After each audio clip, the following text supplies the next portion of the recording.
തറവാട്ടിലൊരു കുഞ്ഞിക്കാല് കാണാൻ ഇവിടെ നിക്കാഹിന് മുമ്പ് തന്നെ ഇക്ക നേർച്ച നേർന്നതാ. ഹാജിക്കാന്റെ പൊരയിലാണെങ്കിൽ അതിനുള്ള ഒരുക്കങ്ങളും തുടങ്ങി. അതിനെന്താ, ദൈവത്തിനുള്ള നേർച്ചയല്ലേ, നടക്കട്ടെ. ഞാൻ പറഞ്ഞില്ലേ, ഈ മതങ്ങളും വിശ്വാസങ്ങളും ഒക്കെ മനുഷ്യനെ ഭിന്നിപ്പിക്കാനുള്ളതല്ല, ഒന്നിപ്പിക്കാനുള്ളതാണ്. കുഞ്ഞിനെ ഇങ്ങോട്ട് തന്നേക്കൂ, കൈമാറിയിൽ അപ്പ ശീലക്കേടാ. അതിന് നിന്റെയും ആർക്കെങ്കിലും കിട്ടിയിട്ട് വേണ്ടേ? മോക്ക് എന്തെന്നാ പേരിട്ട്? അമ്മ വിളിക്കണത് പൊടിമോളെന്നാ.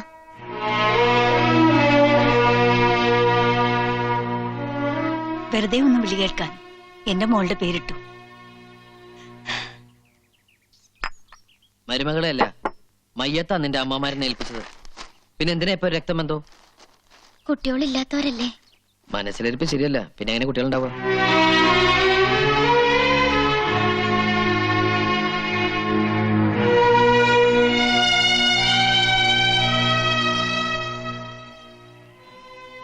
നിന്നെ വിഷമിപ്പിക്കാൻ വേണ്ടി പറഞ്ഞല്ല.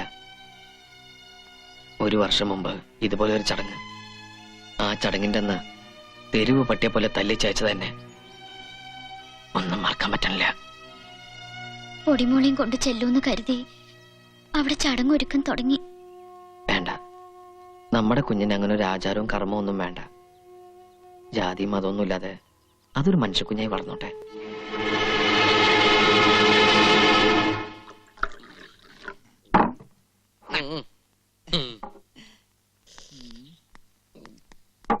അല്ലാ, ഈ ശൈത്താൻ എപ്പോ തുറന്നു വിട്ടത്?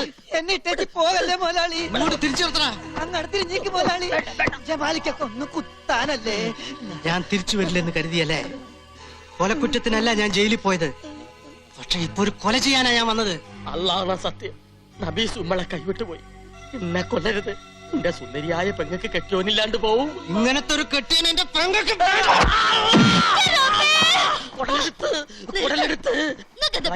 പിടിച്ചു കൊടുത്ത് റൗഡി മച്ചായൻ കുടലെടുത്ത്. ജയിലിൽ നിന്ന് ഓന്റെ കത്ത് വന്ന പിന്നെ തുടങ്ങിയതാണല്ലോ നിങ്ങൾക്ക് പിരാന്ത്. ആ കത്തവിടെ എന്തിനാ? അത് കത്തിച്ച് കളഞ്ഞാലേ നമുക്ക് ഇനി ഉറക്കം വരൂ. കത്തിച്ചിട്ടൊന്നും ഒരു കാര്യമില്ല. വായിച്ചില്ലേ, ജമാലിന്റെ മനസ്സിൽ ഇപ്പോഴും നബീസ് തന്നെയാ. ഭാഷ പിടിച്ച ഉടുമ്പിന്റെ സ്വഭാവ ഓന്. ഒന്ന് കെട്ടിയതായാലും പെറ്റതായാലും ഓന് നബീസിനെ വേണം. ഇല്ലെങ്കി അള്ളാണ് സത്യം, ഓ നിങ്ങളെ തട്ട്. സമയം 1:30 കഴിഞ്ഞു. ഇജ്ജ് വിഷമിക്കാണ്ടിരിക്ക്, നബീസ് വരും. അകത്തുനിന്ന് ഓരോരുത്തർ കുശൂശിക്കാൻ തുടങ്ങി. അത് ഇറച്ചിയുടെ മണം പിടിച്ചിട്ടാവും. ബിരിയാണി അകത്ത് ചെല്ലുമ്പോ എല്ലാം നിർത്തിക്കോളും. അതല്ലെന്ന്, നബീസ് വരില്ലെന്നാ എല്ലാരും പറയണത്. ഓ, ഇക്ക വിളിച്ചാ ഓള് വരും. ഇല്ലെങ്കിൽ എല്ലാവർക്കും കൂടി ബസം പീങ്ങി ഇങ്ങ് ചാവ. ഒരിക്കൽ കല്യാണ പന്തൽ വെച്ച് നാണോ മാനോ കളഞ്ഞു കുളിച്ചതാണ്. ഇപ്പതേ വീണ്ടും ആൾക്കാരെ ക്ഷണിച്ചു വരുത്തിയിരിക്കുന്നു. ഇക്ക അവളെ ഒന്ന് വിളിക്കേ.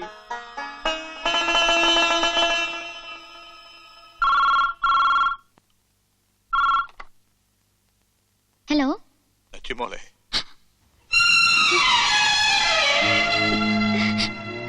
വല്യമ്മ. നീ വരില്ല അല്ലേ?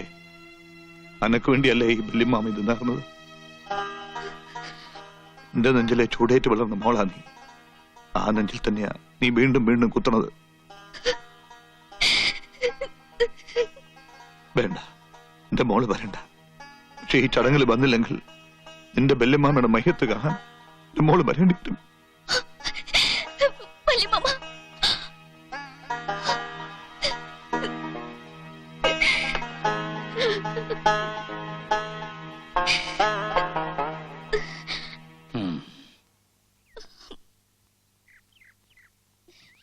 മോളെ, മനസ്സെന്ന് പറയുന്നത് ഒരു ത്രാസ് പോലെയാ. ആ സമാസമം നിർത്താൻ വലിയ പാടാ. ഭർത്താവിനെ വന്ദിക്കണം എന്ന് വെച്ച് സ്വന്തം വീട്ടുകാരെ നിന്ദിക്കാൻ പാടില്ല. മോള് പോണം.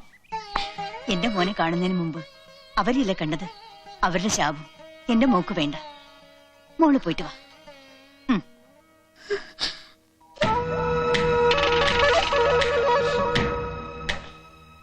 നബീസ് എന്ത് ചെയ്യണ്? ഹാജിക്കാന്റെ അടുത്തുണ്ട്.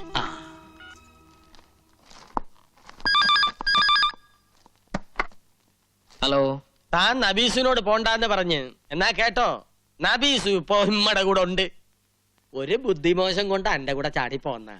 പക്ഷേങ്കി ഓള് മാളിയക്കര തറവാട്ടിലെ മുത്താണ്. ഓൾ അമ്മാവന്മാര് പറഞ്ഞതേ അനുസരിക്കൂ. തനിക്കിപ്പോ എന്താ വേണ്ടത്?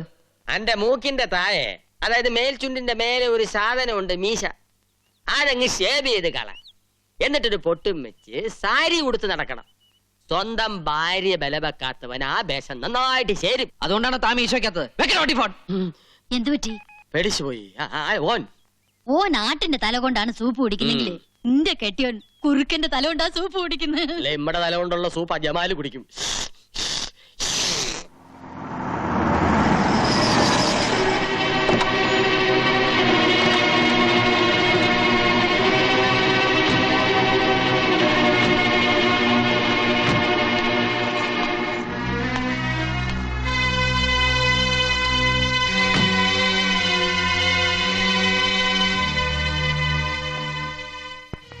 വല്യമ്മ വിളിച്ചപ്പോ മതി.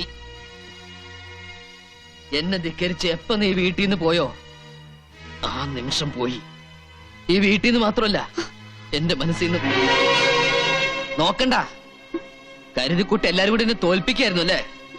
ഇല്ല, ഇനി ഈ കണ്ണൻ നിനക്ക് ആരുമല്ല. എന്റെ കരള് കുത്തി കീറിയിട്ട് എന്റെ മാനം കെടുത്തിയിട്ട് നാണുല്ലോടെ നിനക്ക് മാപ്പി വയ്ക്കാൻ. കണ്ണ മുറ്റത്ത് നിർത്തിയുള്ള വിചാരണ വേണ്ട. രണ്ടു ലോകത്തോട് കയറ്. ഇവരുണ്ടല്ലോ, ഏയ്, ഡേയ്, നിന്റെ ബന്ധുക്കളുണ്ടല്ലോ, ഒരിക്കലും ശപിച്ചേൽപ്പിച്ച മയ്യത്താടി നീ. ഇപ്പൊ കൊക്കുന്നകം കുറിപ്പിച്ച് കഴുകന്മാരെ പോലെ കൂടിയിരിക്കുക ചറ്റകള്.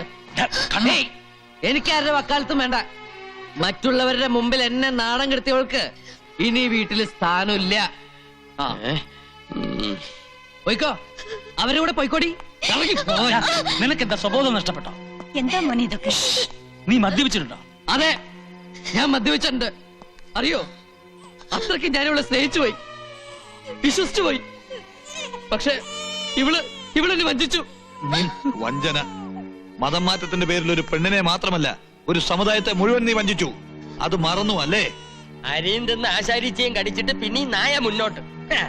ആണിനെ പെണ്ണനുസരിക്കും. ആണും പെണ്ണും കെട്ടവനായാലാ.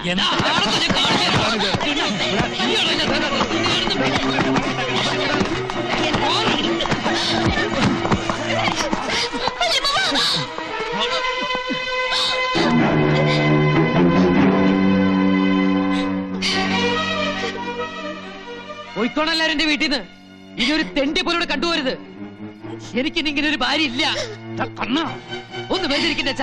നിങ്ങൾ എന്തോ നോക്കിക്കണത്? അതുവേ അതുവാൻ എനിക്കിവിടെ കാണണ്ട.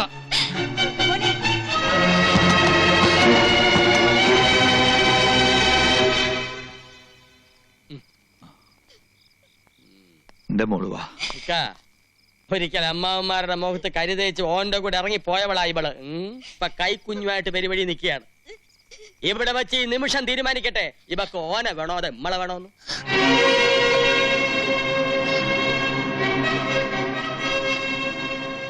ഈ കൈയിലടിച്ച് സത്യം ചെയ്യും. എല്ലാം ഉപേക്ഷിച്ച് പഴയ നച്ചുമോളായി ഞമ്മളോടൊപ്പം വന്നോളാമെന്ന്.